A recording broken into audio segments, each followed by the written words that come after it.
up, guys? It is Revelation Sunday. What that means is we're going to walk through the book of Revelation.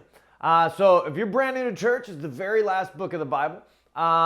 Reason we're doing this is because we're doing this Bible reading plan, 30K for 30 days, and we're coming to the very end of that thing where we launched the new year saying, let's get a 30,000 foot view of our New Testament. And so we're kind of landing the plane a little bit today. We're going to talk about the very last book of the Bible.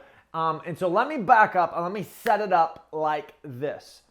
Is that a picture says 1,000 words. We've heard that, right? A picture says 1,000 words. But what you may have not heard is that a picture also doesn't say 1,000,000, right? So for example, let me just kind of put something on the screen and let you react.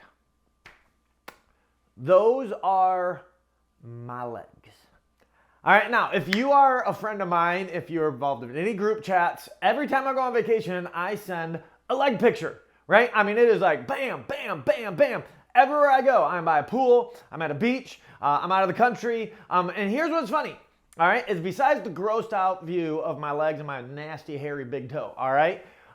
Here's the thing, is that picture can say 1,000 words, right? You can say a lot about that picture, but what you won't know is exactly where I'm at. What you won't know is how long I was there.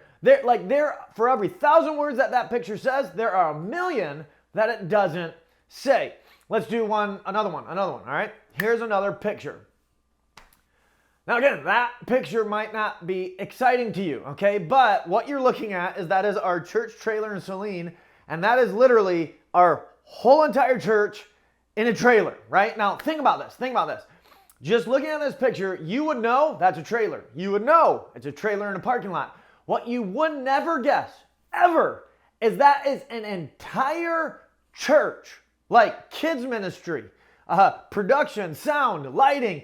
That is our entire church inside the trailer. Listen to me, just seeing the picture, you would never know that is actually a church, right? Because a picture can say 1,000 words, but it also can't say 1,000,000 others. Why are we talking about that? Because if you were to study the book of Revelation, all right, I think the best way for you to understand it is to realize that it is a book written with a bunch of snapshots of things happening now in heaven and things to come at the end of the age.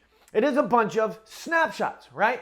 Because if you understand how the book was written by a guy named John. Okay, this is the Apostle John, not John the Baptist, okay? He also wrote the book of John, the 1st, 2nd, 3rd John, all right? And he wrote the book of Revelation, all right? Now, what's fascinating about the book of Revelation is that it was done on the island of Patmos. Now, you got to ask yourself, well, why did John travel to this island to write this book? No, he actually was exiled there. See, all the apostles, the 12 homies that followed Jesus, okay, they all were martyred, okay, for their faith, except John. But what most historians believe is that John was actually suffered for his faith, and he actually was boiled alive.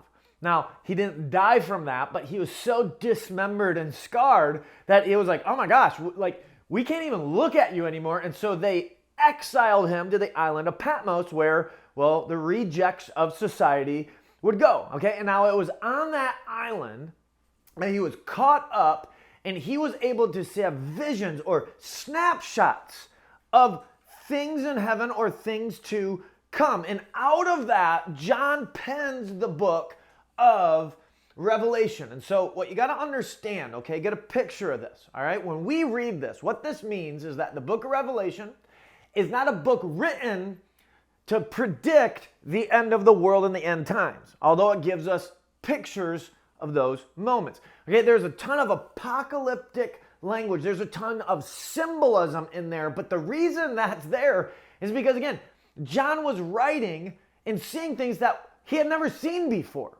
right? Like, understand, for John, he was caught up he's born on earth. He's an earthly person being caught up in seeing heavenly things. And there are things that you read that break John's mind, where he's just trying to explain what he sees in all that he knows, right? So like in Revelation, when you read about, at the end, you see the giant locusts, right? And scripture tells us that they have like John's like, I saw a locust, except for it had the face of a human, it had a crown on it, and it had the body of a horse, and it had a stinger for a tail, okay? Like, at that, okay, it breaks our minds, right? And therefore, what happens, okay, when we come into the book of Revelation, is that it gets so utterly confusing that we're like, I don't get it. I don't get it. I don't get it. Or we